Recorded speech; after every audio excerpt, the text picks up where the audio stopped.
नमस्कार, मैं हूं प्रशांत और हर बार स्पॉटलाइट में हम किसी एक कलाकार से मिलते हैं। आज भी मिलेंगे, जिनसे मिलेंगे उनका नाम है मिली, क्योंकि उनकी फिल्म आ रही है मिली और मिली है मेरे साथ, यानी कि जानवी कपूर। बहुत बहुत शुक्रिया हमसे बात करने के लिए। मैं ये पोस्टर देख रहा था और देखते हुए मुझे ये लग रहा था कि इसमें जो टेम्परेचर लिखा हुआ है -2, -6, -10, -14, -18, मैं पहले दर्शकों को बता दूं कि ये एक कोल्ड स्टोरेज टाइप की जगह है जहां फंस जाती हैं और फिर ये वहाँ पे उनकी एक जद्दोजहद है जो जिंदगी को अपने कंट्रोल में करती, जिंदगी जीने की एक जद्दोजहद है। तो मैं आपसे ये पूछना चाहूँगी, अगर आपको ये जो फिल्म के दौरान आपको कितनी सर्दी का सामना करना पड़ा, जो टेम्परेचर्स लिखे हैं वाकई में इतना सामना करना पड़ा या मेकअप से काम चलाया? नहीं, तकरीबन हमारे लिए उन्होंने एक कोल्ड स्टोरेज रूम बनाया था शूट के लिए, जिसका टेम्परेचर ये जो -14 और -18 के बीच में होता था।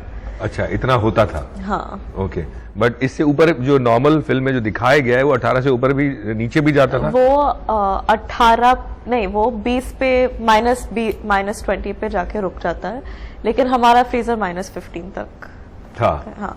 तो आप मुझे बताइए कि वो जो सर्दी में आपने क्या उस वक्त महसूस किया? नो डाउट सर्दी होगी और सर्दी में आपको अक्सर लोग डरते हैं कि यार खांसी जुकाम ना हो जाए, अगर हो जाए सब कुछ हो गया सर, खांसी जुकाम, वायरल, सिर दर्द।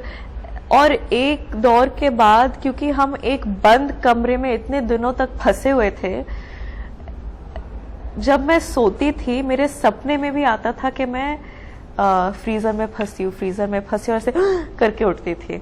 तो दौरे आने लगे थे हम सबको, मेरी पूरी टीम को। काफी आई थिंक कठिन था इस फिल्म को शूट करवाना। लेकिन ये भी मजे की बात है कि इस फिल्म के जो प्रोड्यूसर हैं वो आपके पापा हैं जी, है ना, और वो उनको ये मंजूर था कि आप इस फ्रीजर में अंदर बंद हो जाएं और मेरी बच्ची, मेरी बेटी को इतना कहते हैं मुश्किलें झेलनी पड़े, बुखार हो जाए, ये सब मंजूर था? क्या उनके सामने हुए कुछ सीन्स? नहीं, उनके सामने नहीं, लेकिन वो मैं घर लौट के उनके पास ही आती थी, तो मुझे अक्सर लगता था कि ऐसे कई बार हुआ है बाकी फिल्मों में भी कि शूट करते वक्त मैं बीमार पड़ गई थी, बुखार था, लेकिन हमेशा ये सोचती थी कि नहीं, प्रोड्यूसर को नुकसान नहीं होने दूंगी, शूट कैंसिल नहीं करूंगी, क्या सोचेंगे मेरे बारे में। लेकिन इस बार जब मुझे वायरल हुआ था और फ्रीजर में शूट हो रहा था, मैं लौट के घर ही आई थी और प्रोड्यूसर मेरी हालत देख रहे थे। प्रोड्यूसर आपके पापा थे? हाँ, और मेरे पापा बोल रहे थे कि प्लीज शूट कैंसिल कर दो। और फिर मैंने उस दिन सोचा था कि या तो मैं उनको पापा की तरह ट्रीट करूं, या तो मैं प्रोड्यूसर की तरह ट्रीट करके, जिस तरह मैं बाकी प्रोड्यूसर्स के साथ प्रोफेशनल हूँ, उसी तरह मैं इनके साथ रहूं। और मैंने चुना कि मैं प्रोफेशनल ही रहूं, तो ड्रिप डाल डाल के मैं वो फ्रीजर के अंदर वापस पहुंच गई। बट पापा प्रोफेशनल थे आपके साथ सेट पे या नहीं? वो उन्होंने काफी कोशिश की कि ब्रेक ले लो, ब्रेक ले लो, ब्रेक ले लो, लेकिन कितना मुश्किल होता है जब होम प्रोडक्शन में काम करते हैं आप? तो मुश्किल मतलब फायदा है या मुश्किल है? I think it's a real, आपकी नजदीकी का, आपके रिलेशनशिप का एक टेस्ट होता है। एक प्रोफेशनल सिनारियो में एंटर जब आप करते हैं, स्पेशली एक प्रोड्यूसर और एक एक्टर, तो आई थिंक अगर सब कुछ ठीक तरह से जाए तो वो आपके रिलेशनशिप को और भी मजबूत बना देता है। आई थिंक वो ही हुआ है मेरे और पापा के साथ। एक अलग टाइप का विश्वास आ गया एक दूसरे के ऊपर, जो हमेशा से था क्योंकि वो मेरे पिताजी है। लेकिन बतौर एक्टर विश्वास आया या बतौर डॉटर? दोनों। दोनों। अभी मैं कैसे समझाऊं, उन्होंने मेरे लिए मुझे चुना ऐसा किरदार निभाने के लिए, वो भी एक विश्वास की बात है। और मैंने जब मैं एक आसान सी कमर्शियल फिल्म कर सकती थी, मैंने उन पर विश्वास करके ऐसी फिल्म की।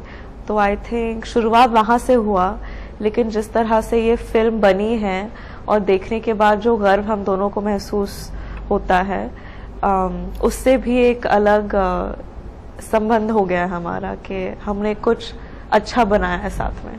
पापा तो आपकी तारीफें करते नहीं थक रहे हैं, मैंने सुन रहा था, पढ़ रहा था मैं कहीं कि आपको उन्हें रोकना पड़ा बट इस बार इतनी तारीफ वो इसलिए कर रहे हैं क्योंकि फिल्म उनकी थी, सेट पे शायद आए हों, क्योंकि इससे पहले भी आपने काम किया, उतनी तारीफ उन्होंने पहले कभी किसी और फिल्म के लिए की है? बंद कमरों में की है, प्रेस कॉन्फ्रेंस में कभी नहीं। नहीं, लेकिन जब उनको मेरा काम पसंद ना भी आए तब भी वो बोलते हैं।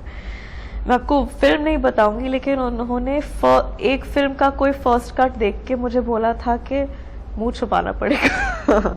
मतलब मुंह छुपाना पड़ेगा इसलिए कि खराब है या अच्छा नहीं है? खराब है, उनको पसंद नहीं आई थी। अच्छा, ऑनेस्ट है इसका मतलब। तो जब कठिन होना है तो वो होते हैं, लेकिन फिर उसी फिल्म को फाइनल कट देख के बोला कि नहीं, काम अच्छा किया तुमने। तो मतलब वो ऐसे नहीं है कि बाप होने के नाते बहक जाते हैं। राइट। लेकिन उस दिन प्रेस कॉन्फ्रेंस में थोड़ा ज्यादा मतलब जज्बाती हो गए थे, तो मुझे काबू में रखना पड़ा उन्हें। पर मुझे बताइए, आपने एक चीज बोली कि मैं कोई भी आसान सी फिल्म कर लेती।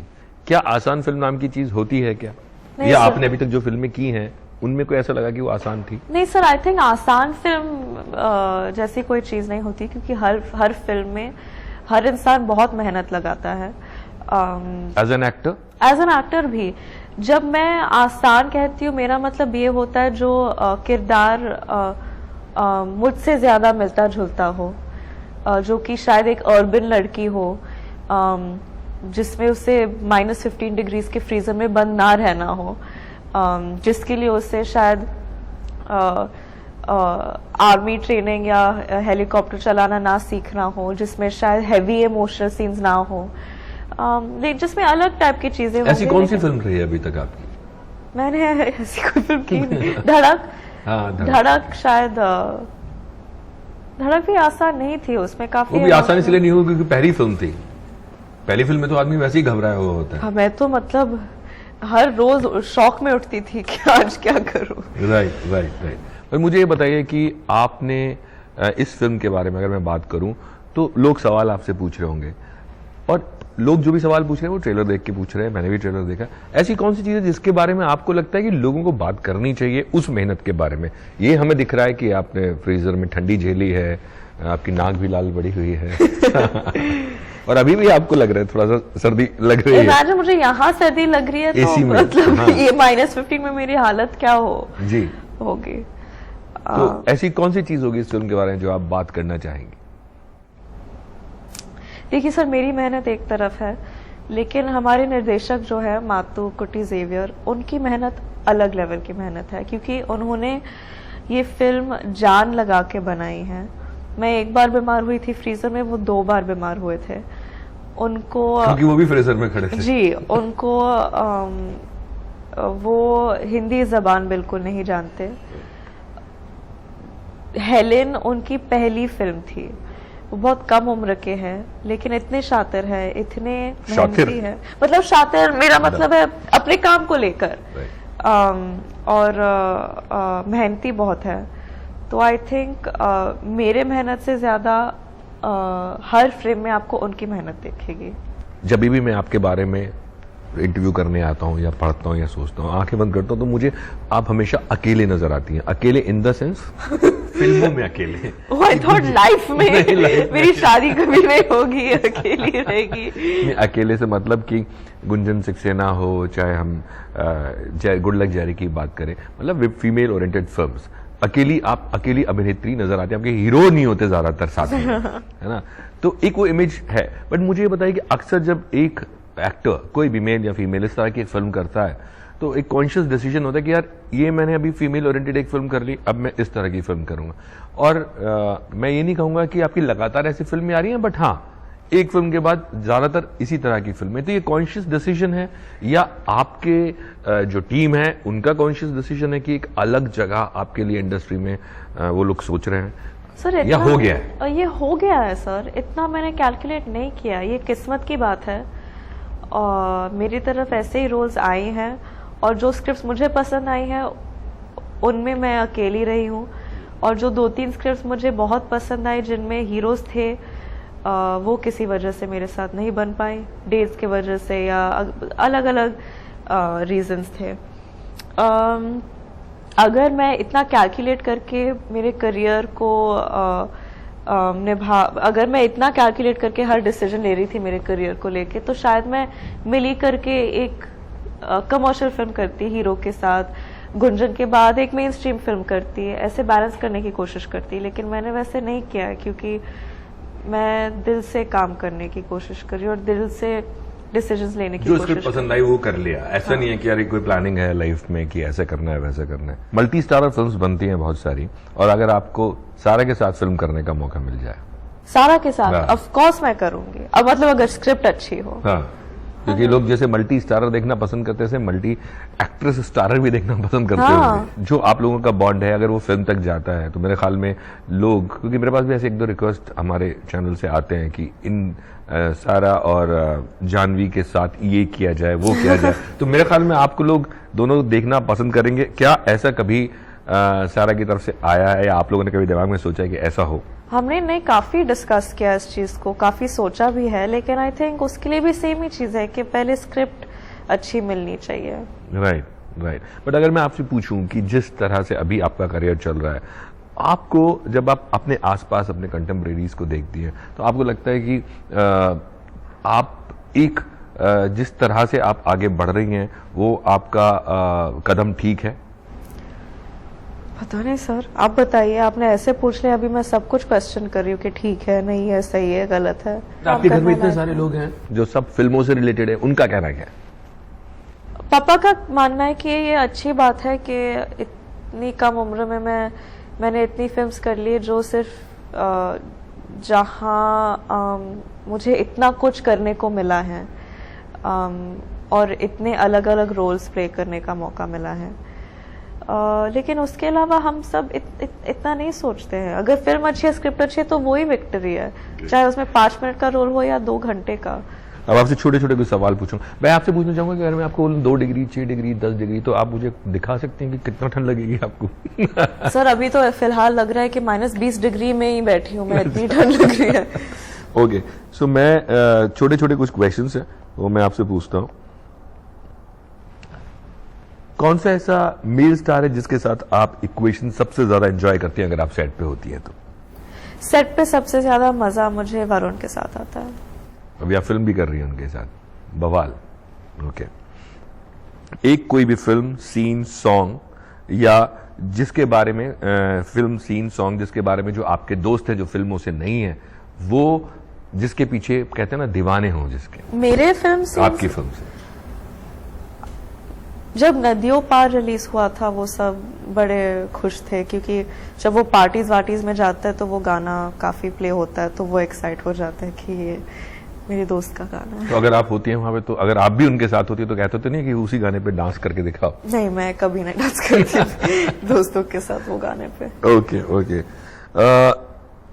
आपके फैमिली में कोई ऐसा एक शख्स जो आपको किसी भी मूड में हंसा सकता है? पापा। पापा हंसा सकते? ओके। आपके कंटेम्परेरीज में कौन सा ऐसा मेल एक्टर जिसका काम आप पसंद करते हैं, एडमायर करते हैं? मेल एक्टर्स में ये सारे हैं।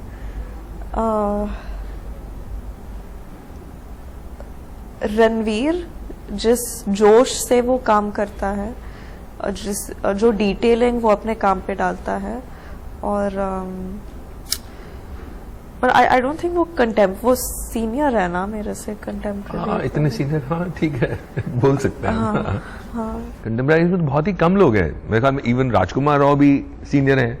हाँ हाँ, राज का वर्क एथिक, राज भी, और सब इतने अच्छा है सर। मैं मतलब राइट। एक ऐसी कौन सी चीज है, डिश, जो आप लगातार कुछ और ना मिले वही मिले तो आप खा के 6 दिन 7 दिन रह सकते हैं?